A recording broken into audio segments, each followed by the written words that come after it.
So a couple of you guys have actually asked me, how do I manage to be so productive in terms of going to school, going to medical school nonetheless, running my business, which not only includes uploading multiple videos per week, also running an actual business, having other people that work for me, and last year I was even finishing my second full-length book. Now in this video, I want to share 7 of my most core keystone daily rituals and daily habits that I use that are mostly ironclad that help me stay productive. What's up guys, Alex Hine, author of the book, Master the Day. So the very first habit that's really been a multiple year-long habit is every single project I'm working on goes into an Evernote folder or an Evernote note.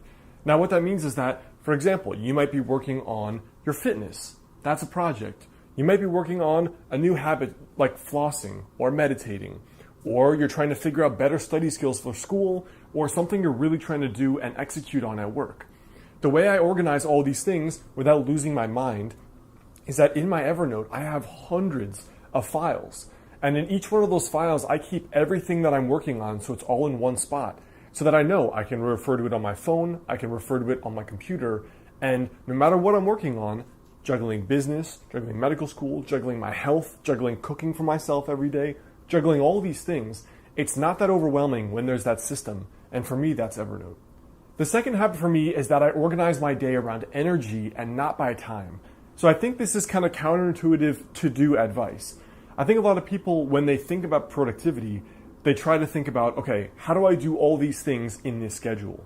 But for me, the way I organize my day, the 2 big rocks for me are medical school and running my business.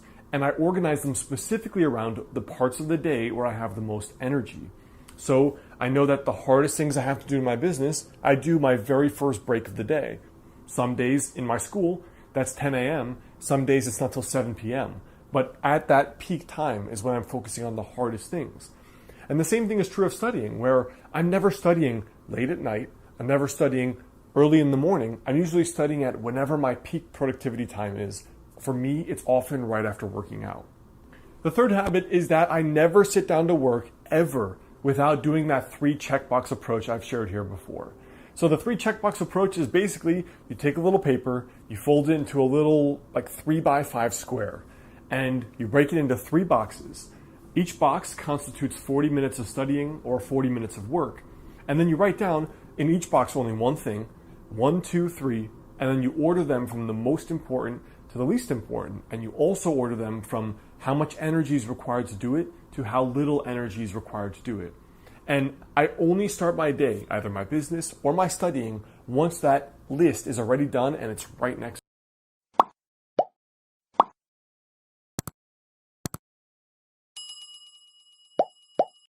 Habit here is that in the morning, I've really struggled to do a consistent morning routine. And I've had all the way from over an hour-long morning routine to just a few minutes. The most consistent thing I find is something that gets your blood going and flowing, and something that gets your mind thinking about something positive and in growth mode.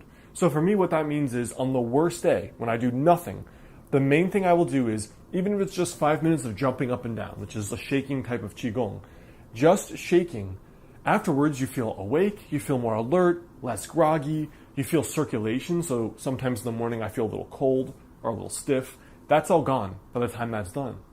And then after that, just very, very, very briefly going through my goals, just looking at them for a minute, visualizing them, reminding myself what I'm actually working towards.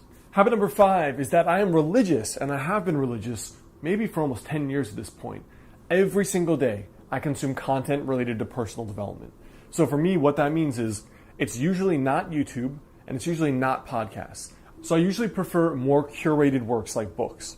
And for me, that's print books and audiobooks.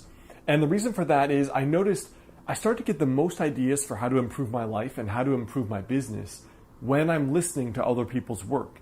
And it's either I'm dedicating time to idea generation, or I'm listening to what other people are saying, and it's making me think, wow, I should be doing that in my life. And the way I typically do this is either I read 30 minutes before bed, or I'm listening to an audiobook while I'm commuting. That's it. That's like the 80-20, before bed or while commuting. And while I'm doing this, I'm just writing down notes in a little Evernote document called Revelation. And that's like my master idea document. And I'm trying to get the ideas flowing.